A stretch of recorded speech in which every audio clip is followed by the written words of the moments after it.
So hello guys, welcome back to the channel. Basically आज का जो वीडियो है इसमें आपको ये बताने वाला हूँ कि आखिरी के एक हफ्ते में आपको ऐसे कौन से चैप्टर है जो आपको पढ़ने चाहिए जिससे आप SRM JEE में बहुत ही अच्छा स्कोर कर पाओगे।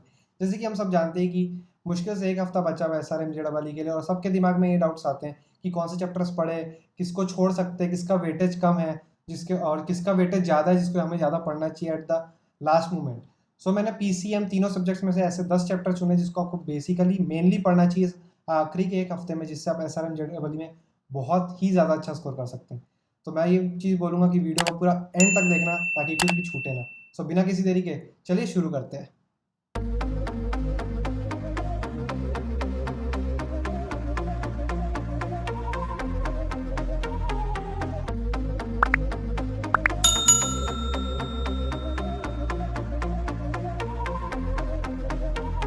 इस वीडियो स्टार्ट में हम लोग सबसे पहले बात कर लेते हैं अबाउट द एग्ज़ाम में।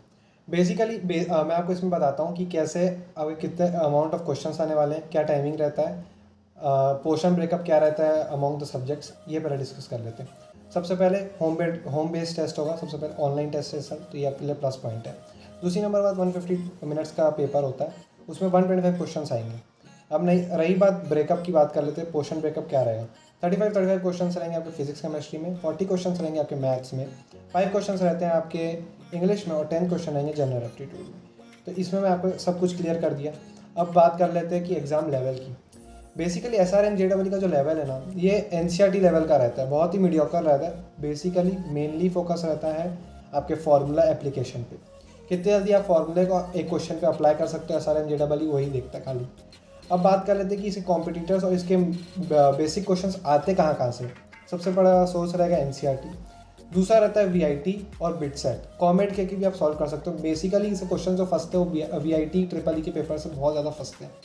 बेसिकली SRM JEE अपना कॉम्पिटिटर VIT को ही मानता है, तो उसी क्वेश्चन से बार बार रिपीट कर देता है। नहीं तो इतने सालों में जितने क्वेश्चन पूछे गए हैं प्रीवियस ईयर्स में, ये उनको भी कर लेता है।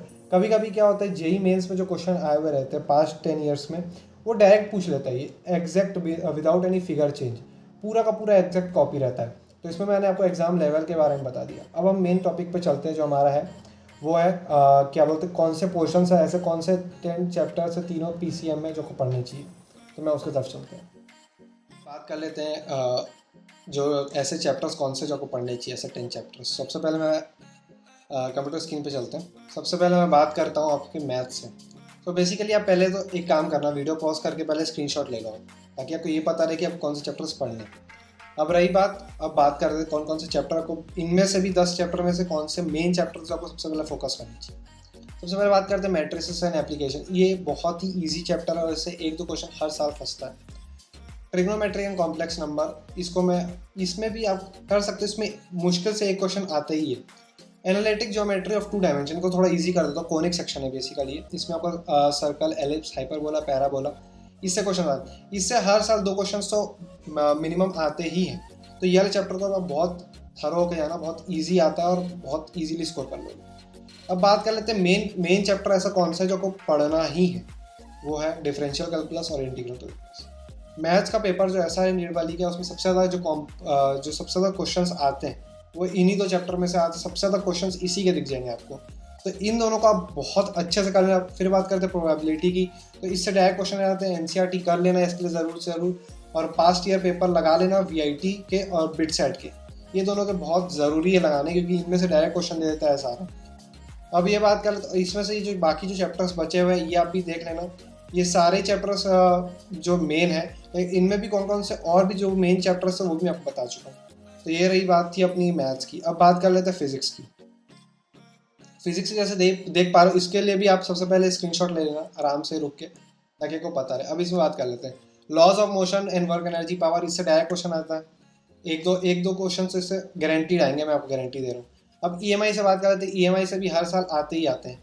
अब स्टार्टिंग के जो चैप्टर है जैसे कि इलेक्ट्रोस्टैटिक्स और करंट इलेक्ट्रिसिटी, इसको थरो होकर जाना, इसमें से क्वेश्चन हर साल अच्छे खासे आते हैं। इसमें आपको मेन चैप्टर जो पढ़ने हैं वो एंडिंग के जो हैं, semiconductors, nuclear physics, dual nature, इससे बहुत ही डायरेक्ट क्वेश्चन आते हैं। बहुत ही ईजी चैप्टर्स है और स्कोरिंग है, तो इसको तो पढ़ के ही जाना।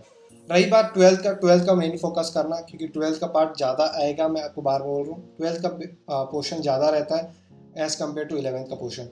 तो मेन फोकस रखना कि 12th ज़्यादा अच्छे से पढ़ो, और 11th में भी लॉज ऑफ मोशन और प्रॉपर्टीज ऑफ मैटर ये पढ़ लेना। इलेक्ट्रोस्टैटिक से जो ये वाला पार्ट है इसमें भी इलेक्ट्रोस्टैटिक और करंट इलेक्ट्रिसिटी मेनली पढ़ना, और फिर एंड के पढ़ना ये ड्यूअल नेचर से लेकर सेमीकंडक्टर तक, क्योंकि ये बहुत जल्दी खत्म हो जाता है और बहुत इजीली स्कोर कर पाओ।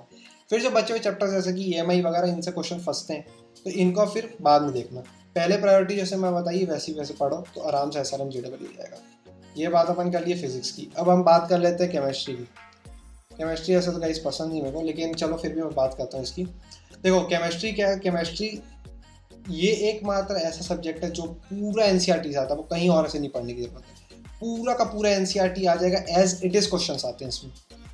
सबसे बड़ा जो मेन पार्ट इसमें जो कवर करता है वो ऑर्गेनिक का। ऑर्गेनिक आपको बहुत ज़्यादा अच्छे से आइसोमेरिज्म से लेके organic nitrogen compounds and biomolecules, इसको पूरा मैं क्या बोलूँ घोल के पी जाना, पूरा एज इट इज़ जितना है सब कुछ पढ़ लेना, जितनी एक्सरसाइज कर लो NCERT जितनी देर में कर सकते हो।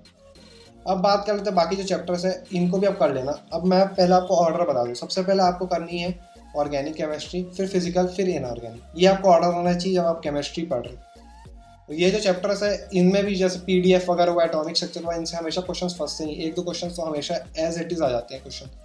तो मैं वापस एक ही चीज़ बोलूँगा, केमिस्ट्री एकमात्र ऐसा सब्जेक्ट है जिसको पूरा का पूरा NCERT से पढ़ना है आपको, और कहीं दिमाग लगाने की जरूरत नहीं। तो ये बात थी हमारे मैथ्स, केमिस्ट्री और फिजिक्स की, कि ऐसे 10 चैप्टर्स जो मैंने आपको बता दिए, और उनमें से भी कौन से ऐसे मेन चैप्टर्स आपको पढ़ने थे।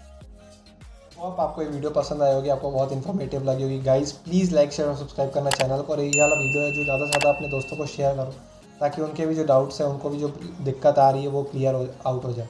और मैं आपको गारंटी देता हूँ कि ये जो 10 चैप्टर्स मैंने तीनों PCM से बताई, या गारंटीड क्वेश्चंस देंगे आपको, और इसके रिजल्ट्स जरूर दिखेंगे आपको।